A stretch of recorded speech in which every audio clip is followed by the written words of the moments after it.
दोस्तों, नमस्कार। मैं हेमंत कृष्ण द संकेत लाइव में आप सभी का स्वागत है। बहुत मिन्नतों के बाद सुप्रीम कोर्ट नहीं पिघला और अब दिल्ली के मुख्यमंत्री केजरीवाल को जेल जाना ही होगा।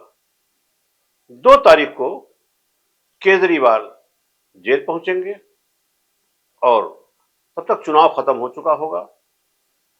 4 तारीख को मतगणना होनी है और ये 2-3 का जो पूरा समय है, जो ऑन एयर चैनल्स हैं, ये पूरी तरीके से मोदी को गद्दी पर बैठाने की मुहिम चला देंगे। और इसी बीच तमाम ज्योतिष भी आएंगे, ज्योतिषी आएंगे और अपने ज्योतिष का कमाल दिखाएंगे। कोई बताएगा बुध ग्रह 10वें भाव में है, कोई बताएगा शुक्र ग्रह 3रे भाव में है। हमें बहरहाल ज्योतिष नहीं आती, लेकिन वो खानों में बदलने लगेंगे। 1 से 10 खानों में सारे ग्रहों को बैठाना, 9 ग्रहों को शुरू कर देंगे और ये साबित करेंगे कि पूरी तरीके से मोदी सत्ता में आ रहे हैं। और मैंने पहले भी शंका व्यक्त किया है कि क्या देश आपातकाल झेलने के लिए तैयार हो गया है। इसे मोदी का आत्मबल कहें या उनकी घबराहट कहें, देश के लगभग सारे बड़े ऑन एयर चैनल को मोदी लगातार अपना इंटरव्यू दे रहे हैं और इसी इंटरव्यू के दौरान उन्होंने पुख्ता तौर पे कहा है कि मतदान होने के बाद 4 तारीख को परिणाम आ जाएंगे और आप देखेंगे कि मोदी सत्ता में आ गया है और 4 तारीख से ही भ्रष्टाचारियों को बड़े पैमाने पर जेल भेजना शुरू कर देंगे। मोदी आज आपको एक और गारंटी दे रहा है। 4 जून के बाद नई सरकार बनते ही ऐसे हर भ्रष्टाचारी उनकी जिंदगी जेलों में ही बीतेगी।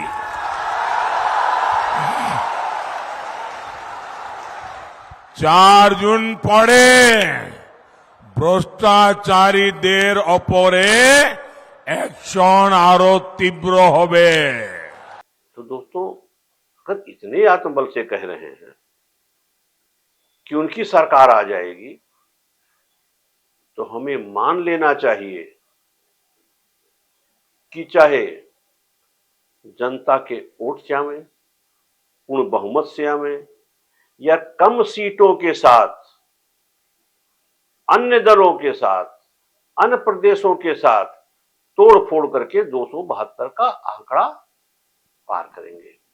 लेकिन एक बात तो तय है कि आने वाला समय, अगर मोदी ने गद्दी संभाली तो विपक्ष के लिए बड़े कठिन दौर का सफर होगा। सिविल सोसाइटीज के लोग जो अदालतों में जाएंगे, वहां से क्या न्याय मिलता है, क्या न्याय नहीं मिलता है, तो ये संसद के बाद सड़क पर लोग सत्याग्रह करेंगे। भले वो शांतपूर्ण सत्याग्रह हो, लेकिन एक बात तो साफ हो गया है कि मोदी ने साफ साफ तौर पे कह दिया है कि 4 तारीख से ही भ्रष्टाचारियों को और तेजी से जेल भेजना शुरू कर देंगे। अब उन भ्रष्टाचारियों में तो फाइल मायावती की भी खुली हुई है, फाइल समाजवादियों की खुली हुई है, फाइल कांग्रेसियों की खुली हुई है। तो जो नेताओं की फाइल खुली है, बात यही नहीं खत्म हो जाती है। बात तो यहां भी है कि जिन लोगों ने इंडिया गठबंधन का साथ दिया होगा, उनके भी खाते खंगाले जाएंगे और जो जीत करके आएंगे इंडिया गठबंधन के, उनके प्रत्याशियों की भी कुंडली खंगाली जाएगी। ईडी, सीबीआई तेज गति से काम करेगा। ये बात अलग है, अभी चुनाव में प्रचार के दौरान प्रधानमंत्री नरेंद्र मोदी ने साफ साफ राहुल गांधी पर आरोप लगाया था कि देश के दो बड़े उद्योगपतियों के यहां से, अडानी और अंबानी के यहां से टेम्पो भर भर कर रुपया पहुंचा है। कहां पहुंचा है? राहुल गांधी के पास। जरा ये शाहजादे घोषित करें कि इस चुनाव में ये अंबानी अडानी से कितना माल उठाया है, काले धन के कितने बोरे भर करके रुपये मारे हैं, क्या टेम्पो भर करके नोटे कांग्रेस के लिए पहुंची है क्या सौदा हुआ है? आपने रातों रात अंबानी अडानी इनको गाली देना बंद कर दिया इंडिया गठबंधन के पास। तो अगर प्रधानमंत्री ने इस बात को मान लिया है कि देश के दो उद्योगपतियों ने, अडानी अंबानी ने, अगर राहुल गांधी के पास, इंडिया के पास टेम्पो से भर भर करके नोटों की गड्डी गई है, इसका मतलब राहुल गांधी के साथ अडानी अंबानी भी तो घेरे में होने चाहिए, लेकिन नहीं। जहां मोदी ये कह रहे हैं कि भ्रष्टाचारियों पर कार्यवाही तेज हो जाएगी, मुझे नहीं लगता अडानी अंबानी पर भी हाथ डालेंगे। और दूसरी बात, इलेक्टोरल बॉन्ड, जिसकी लड़ाई इसी चुनाव के बाद सड़कों पे भी लड़ी जाएगी, अदालत में लड़ी जाएगी। और सुप्रीम कोर्ट ने तो साफ साफ कह दिया है कि इलेक्टोरल बॉन्ड के तहत जरिए काला धन राजनीतिक पार्टियों को दिया गया है। लिस्ट भी आ गई है, किसको किसको दिया गया है, कब कब दिया गया है, कहां कहां दिया गया है। तो सवाल है, जो रेवड़ी के तरीके चंदे लिए गए हैं इलेक्टोरल बॉन्ड के तहत, तो उन्होंने सरकार को भी दिया है, भारतीय जनता पार्टी को भी दिया है। आज मान लिया उन्होंने 25 करोड़ दिया, तो कल उन्हें ठेका पट्टी भी 100 करोड़ का मिला। इसकी भी तो जांच होनी चाहिए। मोदी जी इस पर क्यों नहीं बोलते कि इलेक्टोरल बॉन्ड पर जिन कंपनियों की जितनी हैसियत नहीं थी, अपनी हैसियत से बढ़ करके उन्होंने चंदा दिया और चंदे के बाद सरकार की तरफ से वो उपकृत हुए, इन पर भी तो बोलना चाहिए। अमित शाह जो देश के गृह मंत्री हैं, मोदी जी जो देश के प्रधानमंत्री हैं, वो साफ साफ राहुल गांधी से कहते हैं, विपक्ष पर कहते हैं कि ये लोग पीओके पर कुछ नहीं बोलते हैं। मैं एक बात बहुत जिम्मेदारी से पूछना चाहता हूं, कहना चाहता हूं कि मोदी जी और शाह की बात में दम है कि विपक्ष पीओके पर कुछ नहीं बोलता। लेकिन एक सवाल खड़ा होता है कि विपक्ष चाइना बॉर्डर पर सवाल उठाता है, चीन पर सवाल उठाता है कि इन 10 सालों में प्रधानमंत्री के कार्यकाल में चाइना ने हिंदुस्तान के बॉर्डर से लगे हुए तमाम हिस्सों पर कब्जा जमा लिया है और लगातार आगे बढ़ता जा रहा है। इस पर देश के गृह मंत्री, देश के प्रधानमंत्री नरेंद्र मोदी क्यों चुप हैं?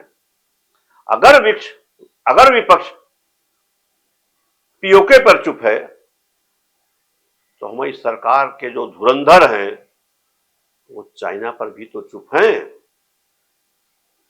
अब आरोप प्रत्यारोप का दौर खत्म हो जाएगा। अब सरकार बहुमत से बनेगी, जनता से चुनेगी, क्योंकि बार बार ये कहा जा रहा है विपक्ष नहीं चुनाव लड़ रहा है, जनता चुनाव लड़ रही है। अगर जनता चुनाव लड़ रही है तो क्या यह मोदी जी के लिए लड़ रही है,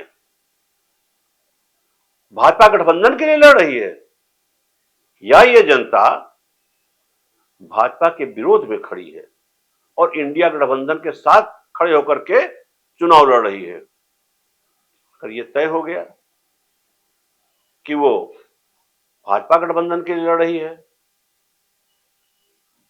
तो सामान्य रूप से सरकार आ जाएगी, चलनी भी चाहिए। और हम स्वागत करते हैं कि अगर पूर्ण बहुमत की सरकार लेकर के नरेंद्र मोदी जी आते हैं तो मैं इस बात को मानने के लिए तैयार हूं। मैं ईवीएम पे कोई ठीकरा नहीं फोड़ना चाहता हूं। कम मतदान पड़े, ज्यादा मतदान हुए, बढ़ाए गए, इस पर कोई चर्चा नहीं करना चाहते हैं। हम पूरी तरह से भाजपा गठबंधन की सरकार का स्वागत करेंगे अगर जनता ने उन्हें चुन लिया, उनके वोट सही गिने गए, कोई बात नहीं है।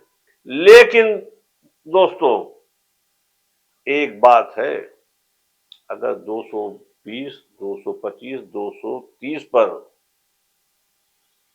भाजपा गठबंधन ठहरती है तो उसे ईमानदारी से इंडिया गठबंधन को मौका देना चाहिए कि वो सरकार चलाएं।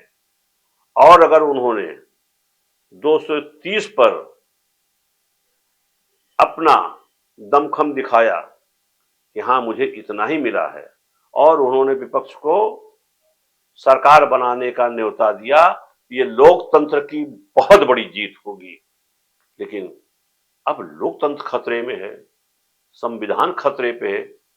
जिस मुद्दे को लेकर के विपक्ष चुनाव लड़ रहा था ये तय होगा 4 जून के आज। और कब तक तय होगा? जब तक कि नई सरकार केंद्र में बहुमत साबित न कर दे। लेकिन दोस्तों जिस तरह से आपने ऑन एयर चैनल पर देखा होगा रजत शर्मा को, जिस तरह उन्होंने दिल्ली के, नोएडा के एक बहुत बड़े संस्थान के गलगोटिया के बच्चों को बुला करके जिस तरह से उन्होंने नरेंद्र मोदी को एक बड़ा व्यक्तित्व साबित करने का कोशिश किया, यहां तक तो बात ठीक है। राहुल गांधी को जिस तरीके उन्होंने पप्पू पप्पू कहा और कहा पप्पू विदेश चला जाएगा, इस पर बहुत ट्रोल हुए हैं। सोशल मीडिया पर रजत शर्मा को और 7 बजे पप्पू जाएंगे इटली, और 7 बजे पप्पू जाएंगे इटली। कभी रजत शर्मा को लोग एक अच्छे और बड़े पत्रकार के रूप में देख रहे थे। 30 सालों का तजुर्बा है, उन्हें किसने अधिकार दिया कि विपक्ष को, राहुल गांधी को नीचा दिखाएं और पप्पू बोलें? अब राहुल गांधी वो पप्पू नहीं रह गए जैसा कि प्रधानमंत्री कहते थे। प्रधानमंत्री को, नरेंद्र मोदी को पप्पू का चैलेंज स्वीकार करना पड़ा और हर जनसभाओं में राहुल गांधी का नाम लेना पड़ा और उन्हें साबित करना पड़ा ये दो गठबंधनों के बीच चुनाव नहीं लड़ा जा रहा, ये मोदी और राहुल के बीच चुनाव लड़ा जा रहा है। बहुत तरीके से घेरने का कोशिश किया। मोदी ने बहुत काम किया होगा, अच्छे काम किए होंगे, इसमें कोई दो राय नहीं है। भ्रष्टाचारियों को अंदर किया होगा, उसका स्वागत किया जाना चाहिए। देश से काला धन निकाला जाना चाहिए। लेकिन जिस काले धन की बात नरेंद्र मोदी कह रहे थे कि जो विदेशों के स्विस बैंक में काला धन जमा है उसे वो वापस लाएंगे और 15-15 लाख सभी को बांटेंगे, हर परिवार को बांटेंगे, वो खोखला साबित हुआ। खुद भी कहा कि ये जुमला था। गृह मंत्री ने भी स्वीकार किया कि चुनाव के दौरान ऐसे जुमले बोले जाते हैं। बहरहाल जुमला बोलिए, कोई दिक्कत नहीं है, लेकिन स्विस बैंक का आप कुछ नहीं उखाड़ पाए, एक भी तिजोरी नहीं खोल पाए, कोई भी काला धन विदेश से देश में वापस नहीं ला पाए। ये भी भ्रष्टाचार की श्रेणी में आता है। तो दोस्तों, अब देखिए 4 जून के बाद कौन कौन जेल जाता है। क्या पूरा विपक्ष जेल में ठूस दिया जाएगा? और भ्रष्टाचार के नाम अगर विपक्ष के सारे नेताओं को जेल में ठूस दिया जाएगा तो वहीं से इमरजेंसी की, आपातकाल की शुरुआत होती है। नमस्कार।